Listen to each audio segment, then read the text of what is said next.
Wanita ini harus membersihkan rumah setiap hari. Karena dia bertemu 365 orang. Uang yang diperoleh harus diberikan kepada suami. Tapi dia masih berpikir dia menyembunyikan uangnya sendiri. Saking seringnya memukulinya, lalu mendorongnya ke bawah tempat tidur. Dia mempersiapkannya untuk pelajaran seumur hidup. Mereka tidak tahu bahwa semuanya dilihat oleh tetangganya. Semakin saya melihat melalui lubang di dinding, semakin menarik jadinya. Tangan kecil juga meluncur ke bawah. Saat dia asyik, gadis di ruangan itu sudah melihat ke arah itu. Ben segera duduk dan menyalakan rokok. Takut hal ini terungkap oleh tetangga. Setelah dia tertidur, dia mengambil patung Buddha di atas meja. Kemudian sembunyikan uang yang diperoleh hari ini di dalamnya. Keesokan paginya, ibu mertuanya datang mencarinya. Dia datang ke sini setiap bulan meminta uang. Adegan ini terlihat secara kebetulan. Dia mengambil kesempatan ini untuk menyapa keduanya. Juga, saya baru saja pindah ke sini belum lama ini. Tapi dia tidak memperhatikan. Lalu dia berbalik untuk pergi. Ia pun sengaja mengedipkan mata pada Emma. Namun ia tidak menghiraukannya. Kemudian dia berganti pakaian lagi dan pergi ke gereja untuk mengaku dosanya kepada pendeta. Dia berharap untuk meninggalkan suaminya. Tapi dia tidak ingin kembali ke bar untuk bekerja. Lagi pula, sekarang dia hanya harus menghadapi satu pria. Dia tidak ingin kembali ke tempat kotor itu untuk melihat wajah jelek itu lagi. Kemudian tinggalkan gereja. Sesampainya di rumah, Ben mabuk lagi. Meskipun dia keberatan, dia tetap ingin pergi tidur. Adegan ini terlihat lagi. Mendengar teriakan menyedihkannya, dia tidak bisa menahan diri untuk tidak berdaya. 3 menit kemudian dia mulai menggosok lukanya. Dia mengangkat kepalanya untuk melihat bulan. Saya tidak tahu kapan saya akan bebas. Saat ini, pintu tiba-tiba terbuka. Emma melompat mundur ketakutan. Tanpa diduga, orang yang memasuki ruangan itu adalah dia.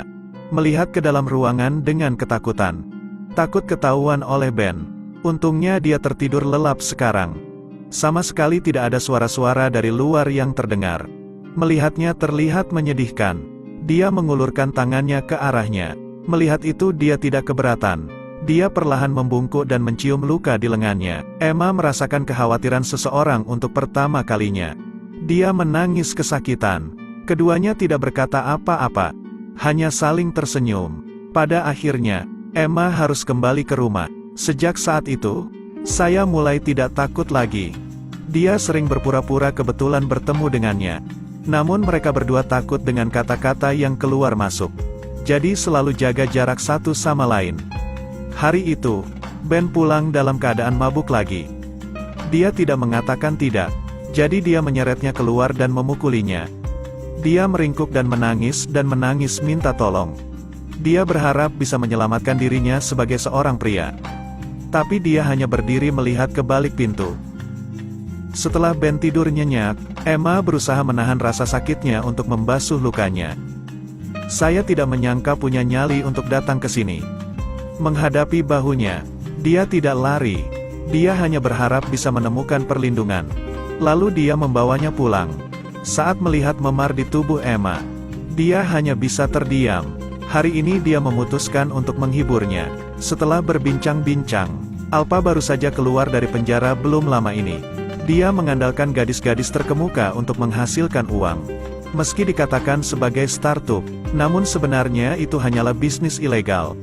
Dia berbicara tentang lubang itu padanya. Mengaku memata-matainya setiap hari.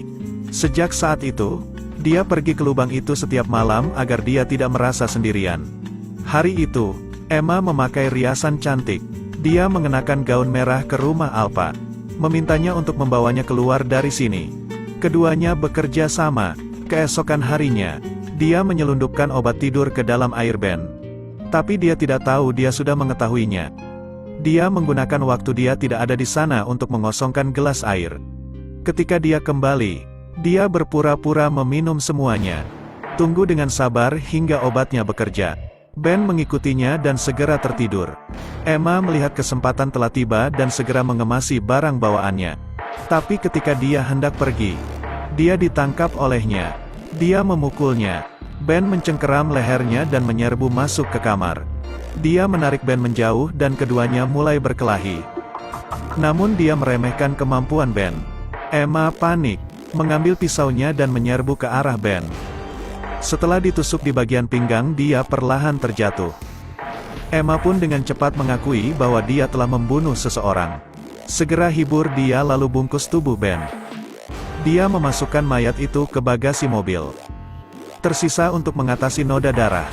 Berkendara ke tepi sungai dan lemparkan tubuh lurus ke bawah. Dia takut untuk pergi dari sana. Tanpa sadar kedua pengemis itu telah melihat pemandangan ini. Takut untuk kembali ke Emma.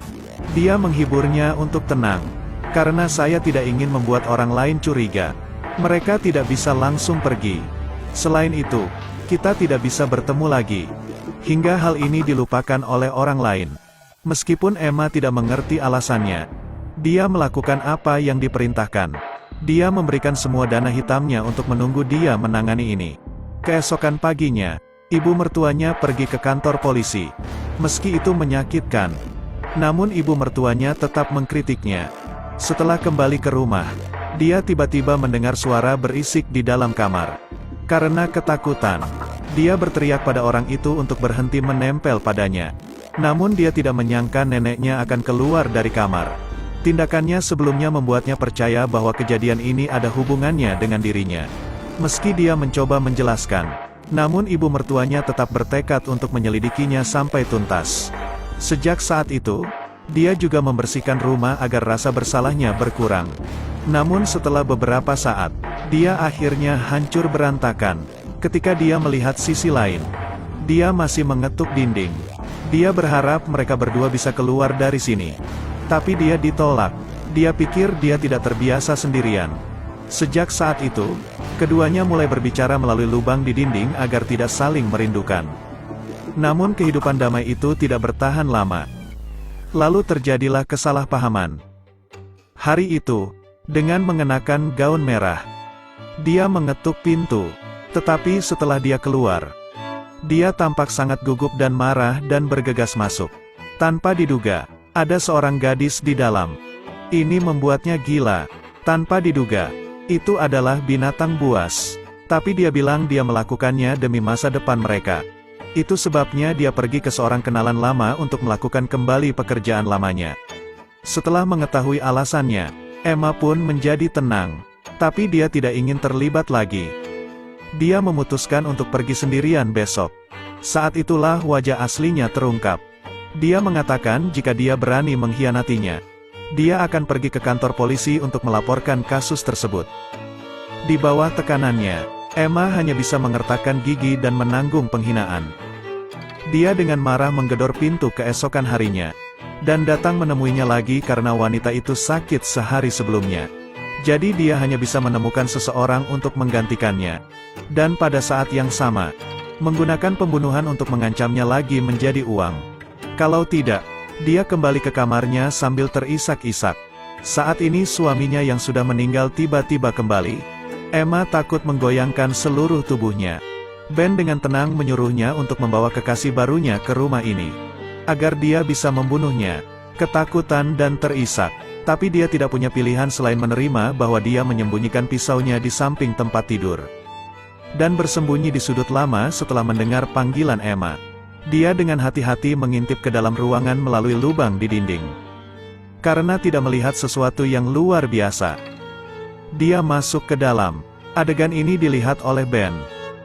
Tapi dia tidak menyangka apa yang dikatakan konspirasi ini. Dia bergegas menuju Ben. Keduanya mulai berkelahi lagi. Melihat Emma terjepit di tanah, dia melemparkan pisaunya. Dia mengambil pisaunya, dan tanpa ragu bersandar pada Ben. Namun saat hendak membunuh Emma, Ben mengambil pisaunya, lalu bergegas menuju kedua belah pihak untuk berhenti berkelahi. Tak lama kemudian, semuanya turun. Polisi segera tiba. Emma dibebaskan karena pembelaan yang sah.